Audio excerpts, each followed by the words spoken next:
మనం ఒక్కొక్కరం కూడా మనము ధ్యానిస్తున్న లేఖన భాగాన్ని మనం ధ్యానిస్తూ ముందుకు ఏం చేద్దాం వెళ్దాం. మార్క్స్ సువార్త 13వ అధ్యాయం 36వ వచనం. మార్క్స్ సువార్త 13వ అధ్యాయం 36వ వచనం.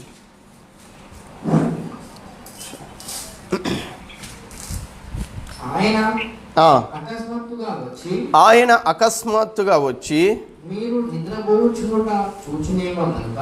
నిద్రపోచుండుట చూచునేమో గనుక మీరు మెలకువగా నుండుడి.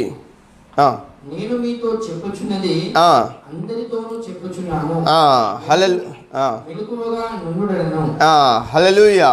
కాబట్టి దేవుని బిడ్డలారా, కొద్ది దినాలుగా మనం ఏమవుతున్నామంటే ఈ మార్క్స్ వార్త 13వ అధ్యాయం 36వ వచనం ఏదైతున్నదో ఈ లేఖన భాగాన్ని మనము ధ్యానిస్తూ ఏమవుతున్నామంటే వస్తున్నాం.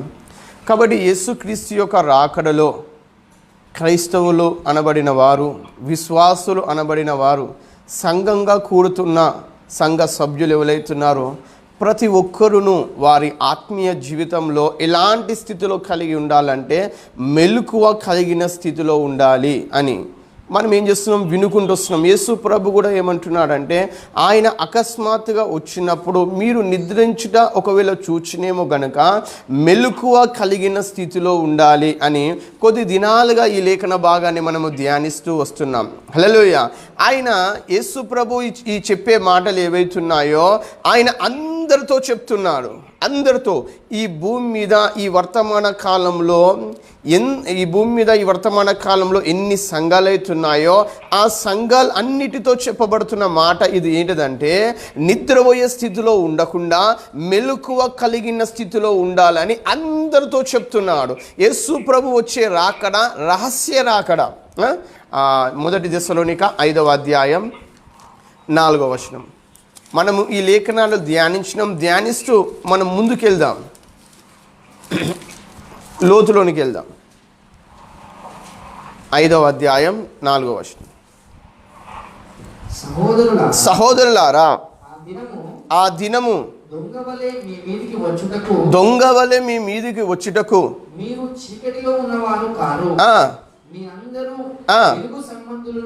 మీరందరూ వెలుగు సంబంధులను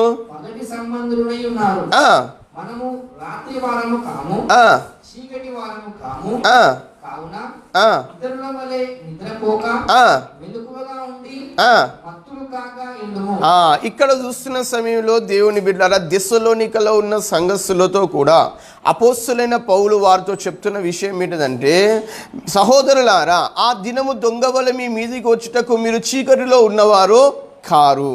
మనము ఇంతకుముందుకు ఏం చూసుకున్నామంటే దేవుని బిడ్డలారా, చీకటి అధికారం కిందుండే చీకటిలో నడిచిన వారం మనము. చీకటి అనే అంధకారం మన హృదయములో ఉండే, అంధకారం యొక్క అధికారంలో ఉండే చీకటిలో నడిచిన వారము. అంధకారం అనేది మన హృదయములో ఉండే. ఇది ఎలాంటిదంటే మన పూర్వపు స్థితి, అనగా సైతాన్ యొక్క అధికారం కింద ఉండే పాపం అనే చీకటిలో ఉండే. చీకటి అనే పాపం ఏదైతుందో, అంధకారం అనే పాపం ఏదైతుందో, దుష్టుడైన అపవాది ఎవరైతున్నాడో ఇతడు కూడా ఏమై ఉండే, అతడు మనలో ఉండే, మనలో సైతాన్ ఉండే, మనలో సైతాన్ యొక్క గుణలక్షణాలు కూడా మన లోపల ఉండే. ఏ దినానైతే మనం ఒక్కొక్కరం కూడా మనం వాక్యంలో చూసినాం ఏంటిదంటే దేవుడు వెలుగై ఉన్నాడు, అదే ప్రకారంగా యేసు ప్రభు వెలుగై ఉన్నాడు. అదే ప్రకారంగా మనం చూసిన సమయంలో ఏ వ్యక్తి అయితే వెలుగై ఉన్న యేసు యందు విశ్వాసం ఉంచుతున్నాడో ఆ దినం నుండి ఆ వ్యక్తి కూడా ఏమైతున్నాడంటే వెలుగు సంబంధిగా మారుతున్నాడు. హల్లెలూయా. ఒకనాడేమో మనము అంధకార సంబంధమైన అధికారం కింద ఉండే, ఒకనాడు మనము చీకటిలో నడిచిన వారం, ఒకనాడు అంధకారము మన హృదయాన్ని ఏం చేసుకొని ఉండే, కమ్ముకొని ఉండే. అంధకారమే మన హృదయములో పనిచేసి ఉండే. పేతురు రాసిన పత్రికలో చూస్తున్న సమయములో మీ హృదయములో చీకటి గల్ల చోట దేవుని వాక్యం ఏమై ఉన్నదంటే వెలిగించే దీపమై ఉన్నట్టుగా మనం చూసి ఉన్నాం. ఎప్పుడైతే ఈ వాక్యమై ఉన్న దేవుడు, వాక్యమై ఉన్న యేసు, వెలుగై ఉన్న ప్రభు, ఈయనని ఎప్పుడైతే మన హృదయంలోకి చీకరిస్తున్న సమయములో చీకటనే అంధకారము, చీకటనే పాపము మన హృదయములో నుండి ఏమైపోతున్నది, వెళ్ళిపోతున్నది. ఎందుకంటే వెలుగు అనేది నీ లోపలికి వస్తున్న కారణాన్ని బట్టి చీకటి నీలో నుండి వెళ్ళిపోతున్నది. ఎప్పుడైతే వెలుగును నువ్వు స్వీకరిస్తున్న కారణాన్ని బట్టి, వెలుగు అనగా ఎవరు అయి ఉన్నారంటే యేసు ప్రభు అయి ఉన్నాడు. యేసు ప్రభును నువ్వు స్వీకరిస్తున్న సమయంలో యేసు ప్రభు రక్షకుడని, యేసు ప్రభు విమోచకుడని, యేసు ప్రభు నన్ను ప్రేమించి నా కొరకు మరణించి మూడో దినాన తిరిగి లేచినని ఏ వ్యక్తి అయితే తన హృదయమందు విశ్వాసం ఉంచి, ఏ వ్యక్తి అయితే తన హృదయంలోకి స్వీకరించి, ఏ వ్యక్తి అయితే యేసు ప్రభు దేవుడని, ఏ వ్యక్తి అయితే యేసు ప్రభు రక్షకుడని, ఏ వ్యక్తి అయితే యేసు ప్రభు నా పాపాల కొరకు మరణించి మూడో దినాన తిరిగి లేచినని ఏ వ్యక్తి అయితే ఈ ప్రకారంగా చేస్తున్నాడో ఆ వ్యక్తి వెలుగు యందు విశ్వాసం ఉంచుతున్న కారణాన్ని బట్టి అంధకారంతో ఉంటున్న ఆయన, చీకటిగా ఉంటున్న ఆయన, అంధకారంతో నిండుకొని ఉన్న అతని హృదయము పూర్తిగా ఏమైపోతున్నదంటే మారిపోతున్నది. ఎందుకంటే దేవుడు వెలుగై ఉన్నట్టుగా, యేసు ప్రభు వెలుగై ఉన్నట్టుగా ఏ వ్యక్తి అయితే ప్రభు యందు విశ్వాసం ఉంచుతున్నాడో ఆ వ్యక్తిని కూడా ప్రభు ఏం చేస్తున్నట్టుగా మనం చూసినాము, వెలుగుగా చేసినట్టుగా మనం చూస్తున్నాం. ఇప్పుడు ఆ వ్యక్తి అంధకార సంబంధమైన అధికారం కింద ఉన్న వ్యక్తి కాదు. ఇప్పుడు ఆ వ్యక్తి చీకటనే పాపములో జీవిస్తున్న వ్యక్తి కాదు. ఇప్పుడు అతని హృదయంలో అంధకారం అనేది ఉండే స్థితి కాదు.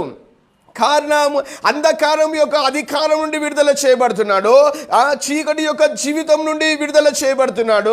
అతని హృదయంలో ఉన్న చీకటి కూడా ఏమైపోతున్నది, తొలగిపోతున్నది. ఏ దినానైతే అతని హృదయంలోనికి ప్రభు అయిన యేసుక్రీస్తుని, వెలుగైన యేసుక్రీస్తుని స్వీకరిస్తున్న కారణాన్ని బట్టి అతని హృదయము మారిపోతున్నది, అతని జీవితం మారిపోతున్నది. ఇప్పుడు అతను ఎవరి అధికారం కిందికి వస్తున్నాడంటే క్రీస్తు యొక్క అధికారం కిందికి వస్తున్నాడు. హల్లెలూయా. ఈ లేఖనాలన్నీ మనము చూసి ఉన్నాం దేవుని బిడ్డలారా. అదే ప్రకారంగా మత్తయి సువార్త 5వ అధ్యాయం 14వ వచనం. వీటిని ధ్యానించినాము, వీటిని ధ్యానిస్తూ మనం ముందుకెళ్తున్నాం.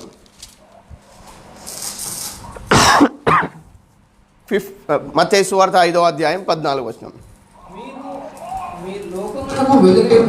మీరు లోకమునకు వెలుగై ఉన్నారు. హల్లెలూయా. ఏ నాడైతే వెలుగు యందు మనం విశ్వాసం ఉంచి ఉన్నామో, ఏ నాడైతే వెలుగు యందు మనము నమ్మకం ఉంచి ఉన్నామో ఆనాడు నుండి దేవుడు మనని ఏం చేసి ఉన్నాడంటే, దేవుని బిడ్డలారా, వెలుగు సంబంధులుగా చేసి ఉన్నాడు. మనని ఏమంటున్నాడు ప్రభు, మీరు లోకానికి వెలుగై ఉన్నారు అని అంటున్నాడు. హల్లెలూయా. మనము కుటుంబానికి వెలుగై ఉన్నాం, మనము సమాజానికి వెలుగై ఉన్నాం, మనం పట్టణానికి వెలుగై ఉన్నాం, మనము దేశానికి వెలుగై ఉన్నాం, మనను ప్రపంచానికే దేవుడు ఏం చేసి ఉన్నాడు, వెలుగుగా చేసి ఉన్నాడు. ఒకనాడు మనం ఎవరమంటే చీకటి వారము, అంధకారములో ఉన్నవారము, గుడ్డిగా నడిచిన వారము. కానీ దేవుని మహాకృపను బట్టి, దేవుని మహాదయను బట్టి, దేవుని మహాప్రేమను బట్టి అంధకారములో కొట్టుబిట్టాడుతున్న మనల్ని, చీకటిలో నడుస్తున్న మనల్ని క్రీస్తు అనే వెలుగు మన పైన ఉదయించిన కారణాన్ని బట్టి మన అంధకారము తొలగిపోయి మనను ప్రభు ఏం చేస్తున్నాడంటే వెలుగు సంబంధులుగా మారుస్తున్నాడు. యోహాను సువార్త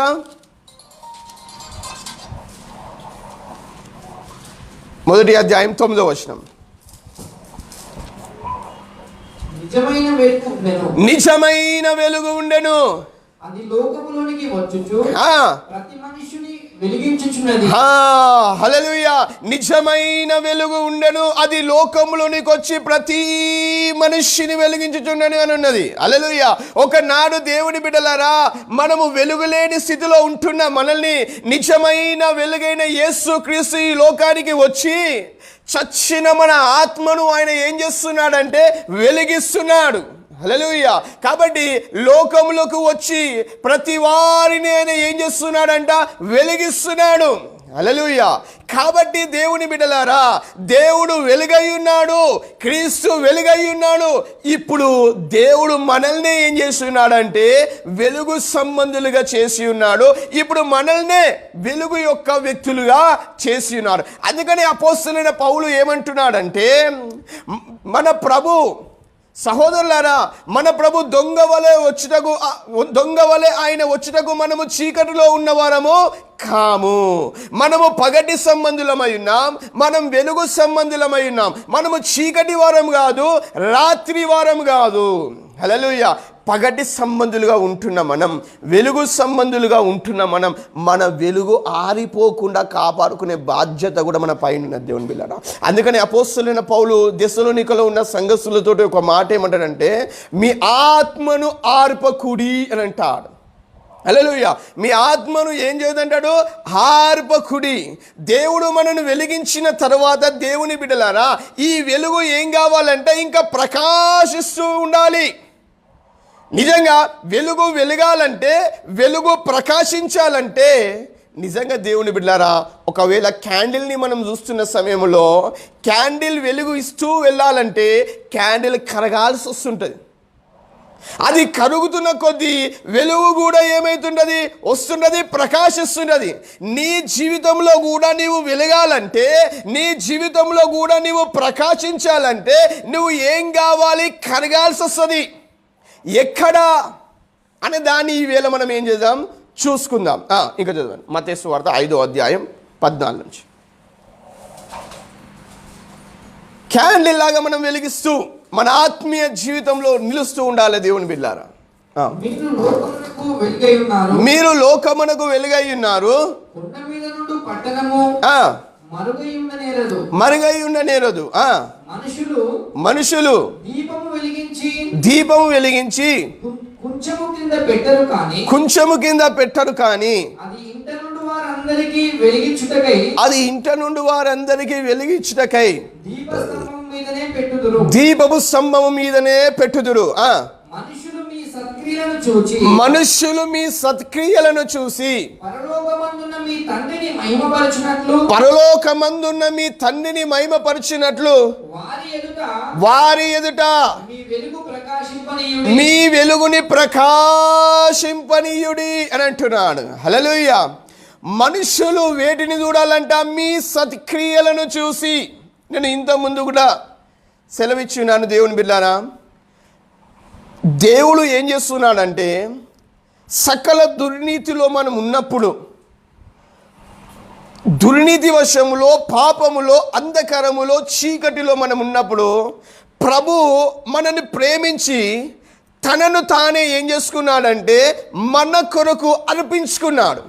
మన కొరకు ఎందుకు అర్పించుకున్నాడు? ఒకసారి తీతుకు రాసిన పత్రిక చూడండి, ఎందుకు అర్పించుకుంటున్నాడు ఆయన. 2వ అధ్యాయం 14వ వచనం. తీతుకు రాసిన పత్రిక 2వ అధ్యాయం 14వ వచనం. ఆయన హల్లెలూయా, సమస్తమైన దుర్నీతి నుండి ఆయన మనల్ని ఏం చేస్తున్నాడంట? విమోచించి ఉన్నాడు. సత్క్రియల యందు ఆసక్తి గల ప్రజలను తన కోసము పవిత్రపరచుకొని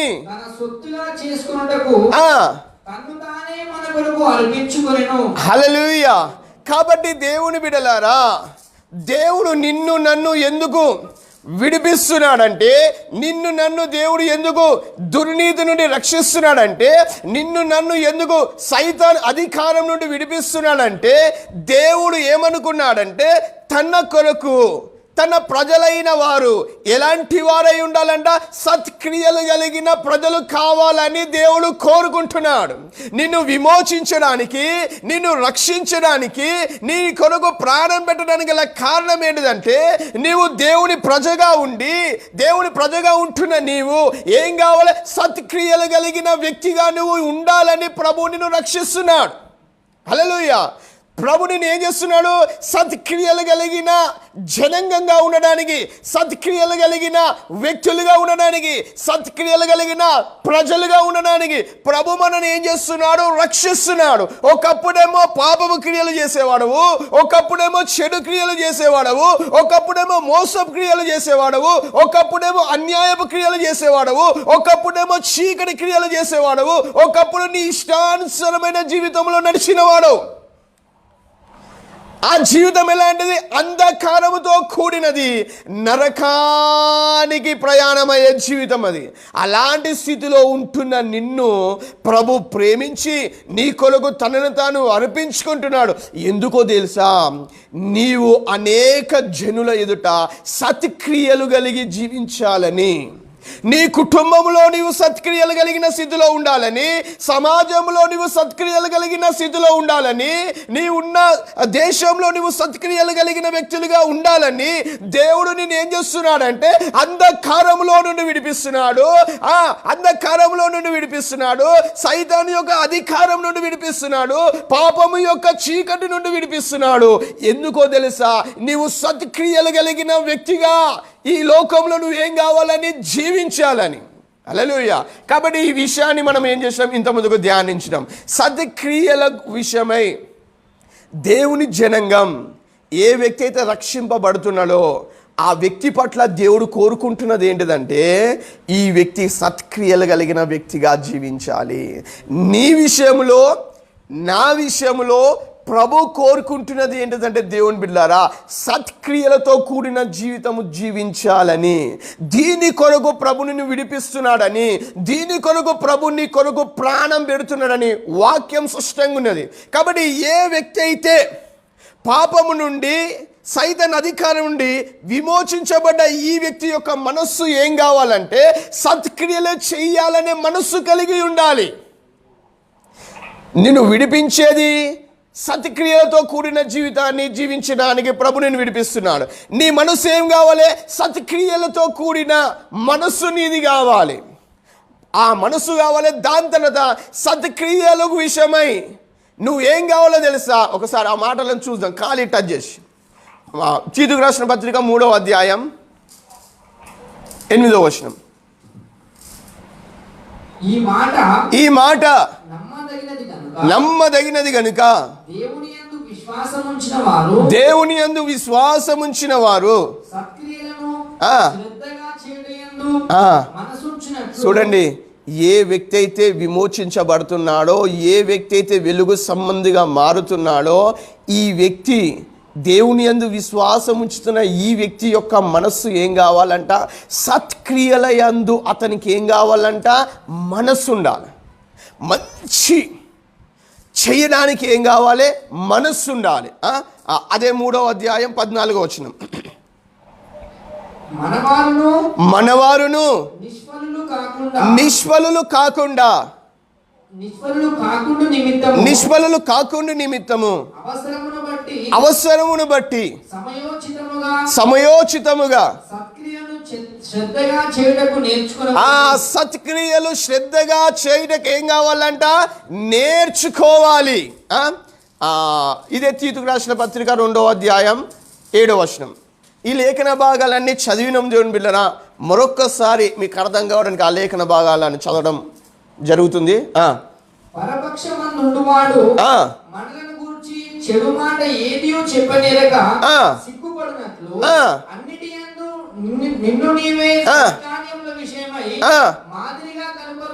మాదిరిగా కనపరుచుకొనుము. హల్లెలూయా. కాబట్టి దేవుని బిడ్డలారా, దేవుడు మనని ఏం చేస్తున్నాడంటే, దేవుడు కోరుకుంటున్నది ఏంటిదంటే సత్క్రియలు కలిగిన ప్రజలు కావాలని దేవుడు ఏమైతున్నాడు? కోరుతున్నాడు. దేవుడు లోకంలో నుండి నిన్ను విమోచించడానికి గల కారణం ఏంటిదంటే నువ్వు సత్క్రియలు కలిగిన వ్యక్తిగా ఏం కావాలని? జీవించాలని. సత్క్రియలు కలిగిన వ్యక్తిగా నీవు జీవించాలని, సత్క్రియలు చేయాలనే మనసు నీకు ఉండాలని, సత్క్రియలు చేయడం కొరకు నువ్వు బోధను కూడా ఏం కావాలి? నేర్చుకోవాలనుకుంటున్నాడు. ఏ బోధన అయితే నువ్వు నేర్చుకుంటున్నావో ఆ బోధకు తగినట్టుగా సత్క్రియలకు మాదిరిగా ఉండునట్లుగా నువ్వు ఏం కావాలంట? మాదిరిగా ఉండాలి. హల్లెలూయా. నీవు నీ కుటుంబానికి మాదిరిగా ఉండాలి, నువ్వు సమాజానికి మాదిరిగా ఉండాలి, నువ్వు సంఘానికి మాదిరిగా ఉండాలి, నువ్వు దేశానికి మాదిరిగా ఉండాలి. సకల మానవాళికి మనం ఏమై ఉండాలంటే దేవుని బిడ్డలారా మాదిరిగా ఉండాలి. అందుకే దేవుడు నిన్ను విమోచిస్తున్నాడు, అందుకే దేవుడు నిన్ను రక్షిస్తున్నాడు, అందుకే దేవుడు నువ్వు సైతాన్ అధికారం నుండి అంధకారం నుండి విడిపించున్నాడు. నువ్వు ఏం కావాలంటే సత్క్రియల విషయంలో అనేకులకి ఏం కావాలి? మాదిరిగా ఉండాలి.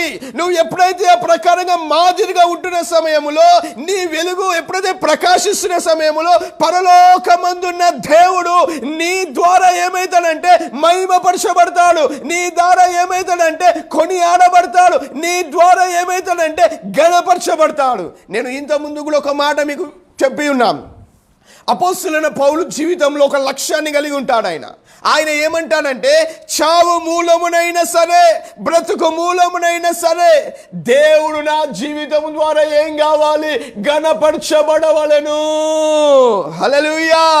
పౌలులో ఉన్న ఆశ, పౌలులో ఉన్న కోరిక, పౌలులో ఉన్న విషయం ఏంటిదంటే, నా బ్రతుకు మూలమునైనా సరే దేవుడు ఘనపరచబడాలి, నా చావు మూలమునైనా సరే దేవుడు ఘనపరచబడాలి. కాబట్టి విశ్వాసి, నీ ద్వారా దేవుడు మహిమపరచబడాలి, నీ ద్వారా దేవుడు ఘనపరచబడాలి, నీ ద్వారా దేవుడు ఏం కావాలి? కొనియాడబడాలి. ఇది మామూలు విషయం కాదండి.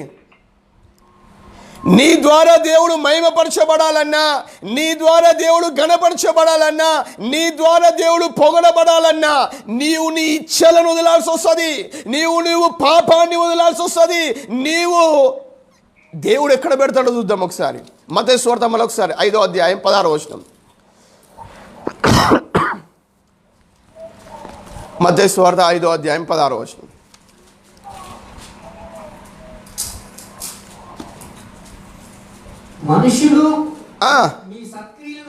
మనుషులు మీ సత్క్రియలను చూసి పరలోకమందున్న మీ తండ్రిని మహిమపరచునట్లు వారి ఎదుట మీ వెలుగు ప్రకాశింపనియుడి. చూడండి, పరలోకమందున్న మీ తండ్రిని మహిమపరచినట్లు వారి ఎదుట. వారంటే ఎవరు? వారంటే ఎవరు? అన్యజనులు కావచ్చు, మన చుట్టూ పక్కల ఉంటున్న ప్రజలు కావచ్చు. వీరి మధ్యలో మనం ఏం కావాలంట? మన వెలుగు ఏం కావాలంట? ప్రకాశించాలి. మన వెలుగు ప్రకాశించాలంటే ఏం కావాలి? సత్క్రియలతో కూడిన జీవితాన్ని మనం ఏం చేయాలి? జీవించాలి. చూడండి, అపోస్తలుడైన పౌలు ఫిలిప్పులో ఉన్న సంఘాన్ని కూడా ఉత్తరాన్ని రాస్తూ ఆ సంఘంతో కూడా ఏం చెప్తున్నాడు? ఫిలిప్పీలకు రాసిన పత్రిక 2వ అధ్యాయం 14. 2వ అధ్యాయం 14. మీరు మూర్ఖమైన వక్రజనం మధ్య, ఎక్కడనంటండి? మీరు మూర్ఖమైన వక్రజనం మధ్య. మంచివారి మధ్యలో మనల్ని పెట్టలేదండి దేవుడు. ఎక్కడ పెట్టినంట? మీరు మూర్ఖమైన వక్రజనం మధ్య. ఆ మాట అట్లనే ఉంచి మరొక మాట మనం చూసుకుందాం. అపోస్తలుల కార్యం 2వ అధ్యాయం 40వ వచనంలో కూడా చూడండి. అక్కడ కూడా ఏం చెప్తాడు? అపోస్తలుల కార్యం 2వ అధ్యాయం 40వ వచనం.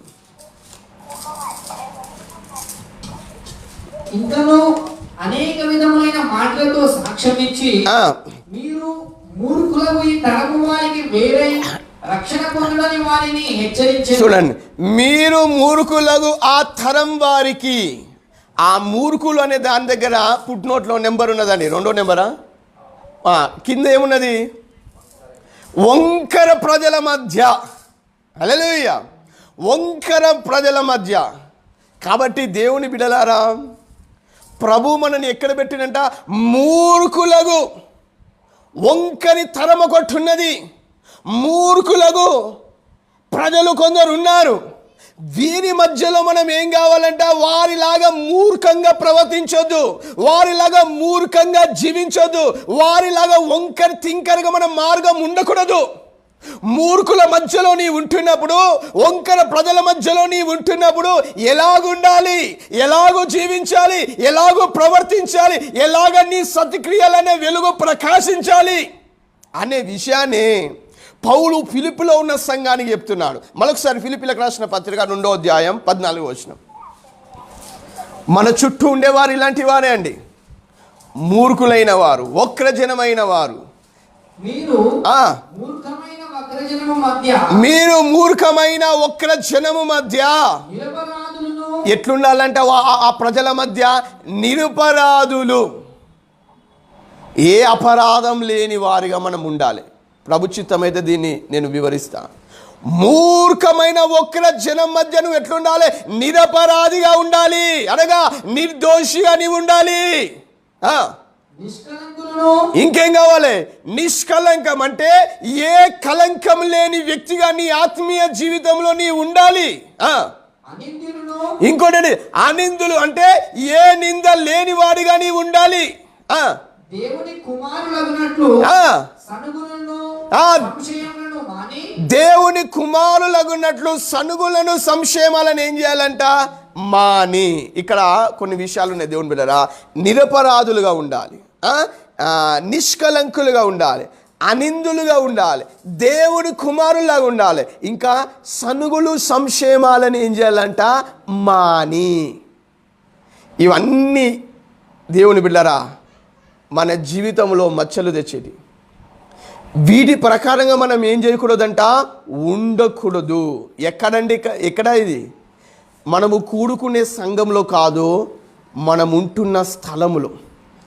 దీనిలో ఒక్కొక్క విషయాన్ని కూడా నేను వివరిస్తా. మనము నేర్చుకుంటున్న విషయం ఏంటిదంటే దేవుని బిడ్డలారా, ఆయన అకస్మాత్తుగా వస్తున్నప్పుడు నిద్రించే స్థితిలో ఉంటే మనము ఎత్తబడము గనుక మెలకువ కలిగిన స్థితిలో ఉండాలి అని చూసుకుంటున్నాం. హల్లెలూయా. పౌలు ఏమంటున్నాడు దెస్సలోనికల్లో? మనము చీకటి సంబంధులం కాదు, మనం వెలుగు సంబంధులం అంటున్నాం. వెలుగు సంబంధులం అంటున్న మన వెలుగు ఏం కావాలంట? ఆరిపోవద్దు. కానీ వెలుగు ఏం కావాలంట? దినదినం ప్రకాశిస్తూ ఉండాలి. మనము ప్రకాశిస్తూ ఉండాలంటే దేవుడు మనం ఉంచింది ఎక్కడ? ఒక్కల జనం మధ్యలో ఉంటున్న సమయంలో మన చుట్టూ ఉన్నవారు తాగుబోతులై ఉంటారు, మన చుట్టూ ఉన్నవారు వ్యభిచారులై ఉంటారు, మన చుట్టూ ఉన్నవారు దొంగలై ఉంటారు, మన చుట్టూ ఉన్నవారు మోసగాళ్ళై ఉంటారు, మన చుట్టూ ఉన్నవారు అన్యాయం చేసేవారై ఉంటారు, మన చుట్టూ ఉన్నవారు రకరకాల పాపములో ఉన్నవారై ఉంటారు. నీవు వారి మధ్యలో ఉంటున్నప్పుడు ఎట్లుండాలో తెలుసా? నీవు వారి మధ్యలో జీవిస్తున్నప్పుడు ఎట్లుండాలో తెలుసా? అనిందులుగా ఉండాలి, నిష్కలంకంగా ఉండాలి, నిర్దోషిగా ఉండాలి, దేవుని కుమారునిగా ఉండాలి.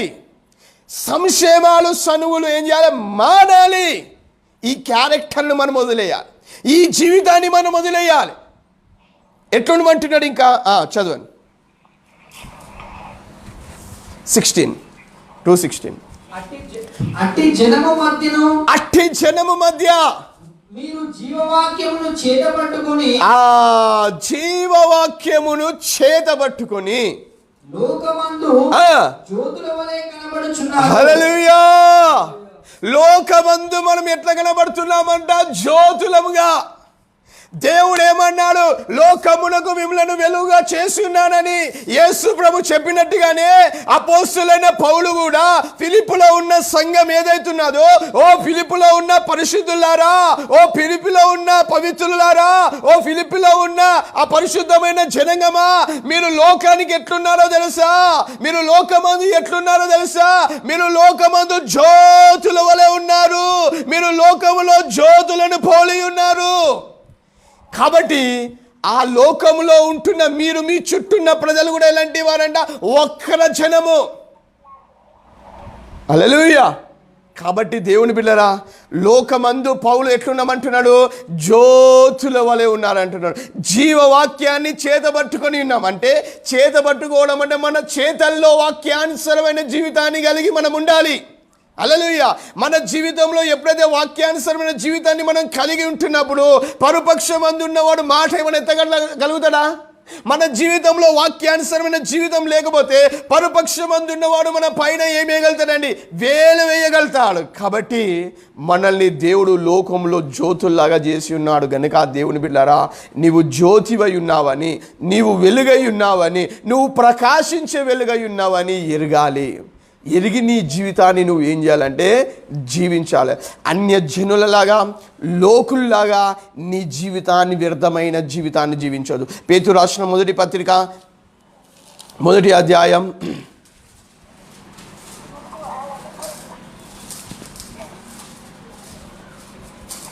12వ వచనం. పేతురు రాసిన మొదటి పత్రిక 1వ అధ్యాయం 12వ వచనం.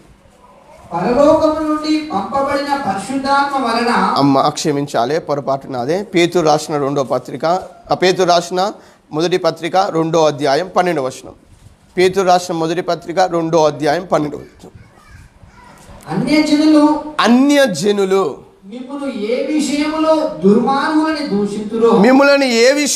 దుర్మార్గులని దూషించుదురో ఆ విషయములలో వారు మీ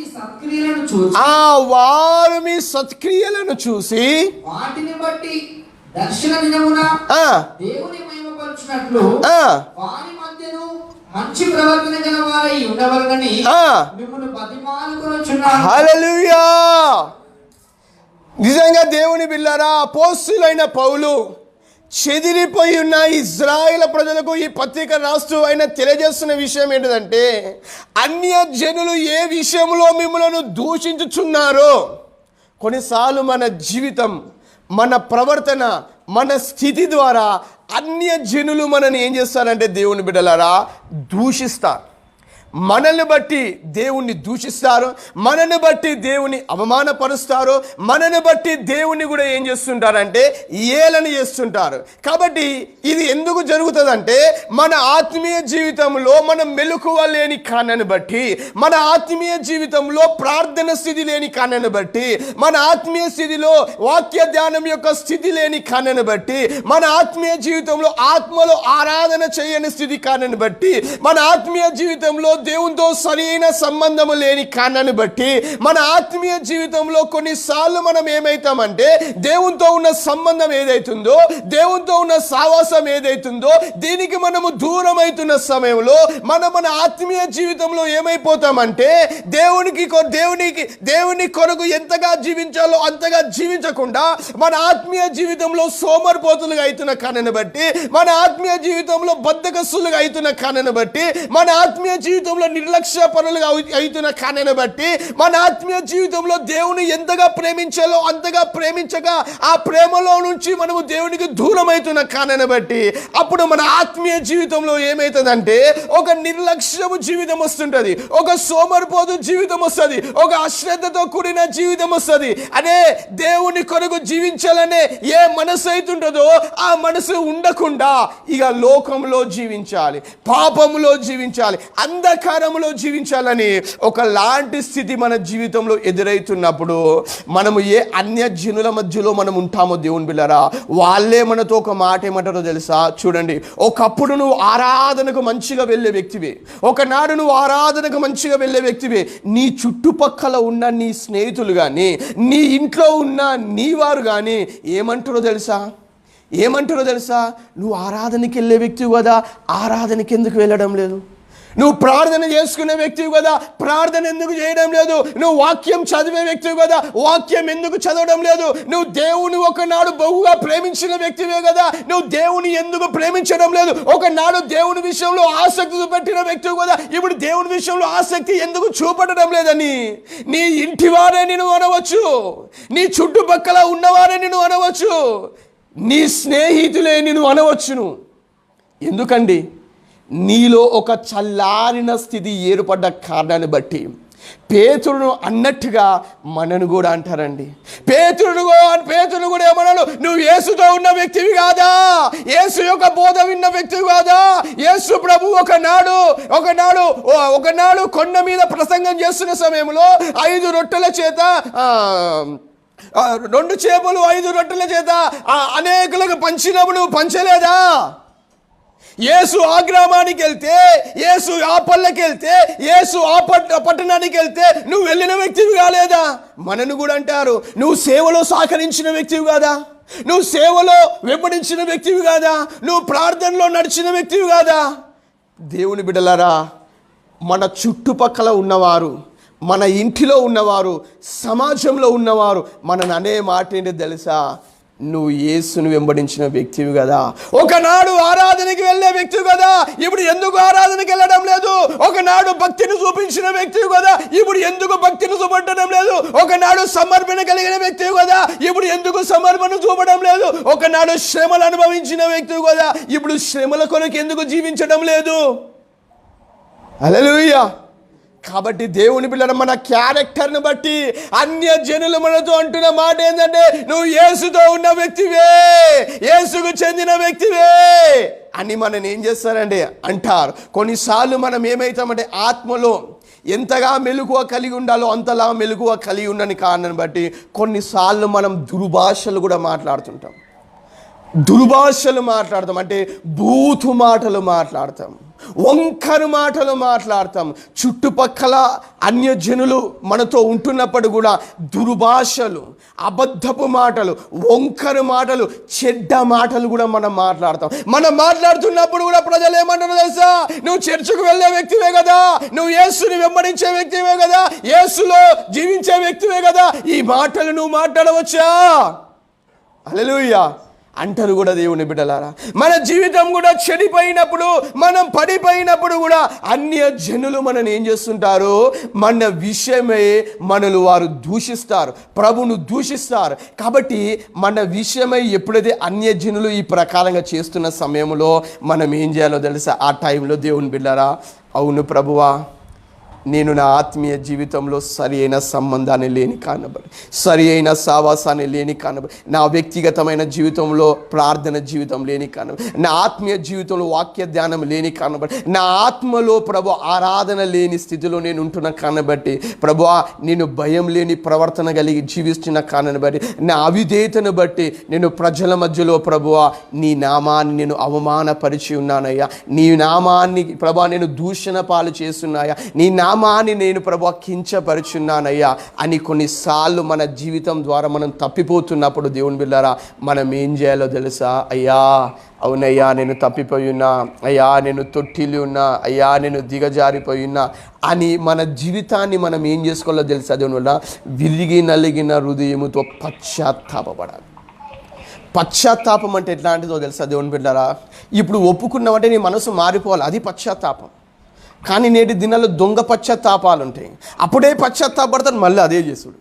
కారణం అది యథార్థమైన పశ్చాత్తాపం కాదండి. యథార్థమైన పశ్చాత్తాపము నీ స్థితిని మారుస్తుంది, నీ బ్రతుకును మారుస్తుంది. ఎందుకంటే యథార్థంగా పశ్చాత్తాపపడే వ్యక్తి జీవితంలో దేవుని బిడ్డారా దేవుడు బలముగా కార్యాన్ని చేస్తాడు. యథార్థమైన పశ్చాత్తాపం లేని స్థితి ఏదైతే ఉంటుందో చేసిందే మాటి మాటికి చేస్తాం. చేసిందే ఉదాహరణ మీకు అర్థం కాదని చెప్తున్నా. పశ్చాత్తాపం అంటే ఏంది, మారు మనసు అంటే ఏంటిది మీకు అర్థం. ఇంతకుముందు కూడా మనం విని ఉన్నాం, అయినప్పటికీ కూడా తెలుసుకోవాలి దీన్ని. ఇప్పుడు ఒక వ్యక్తి ఏం చేసినాడంటే లోతైన పశ్చాత్తాపం ఉంటుంది, మీది పశ్చాత్తాపం ఉంటుంది. ఒక వ్యక్తి ఏం చేసినాడంటే మంచిగా చికెన్ మసాలాతో కూడిన మాంసాన్ని ఫ్రై చేసి తినాలనుకున్నాడు. దాన్ని తినడానికి ఎంతో ఇష్టంతో, ఎంతో ఆసక్తితో, ఎంతో ప్రేమతో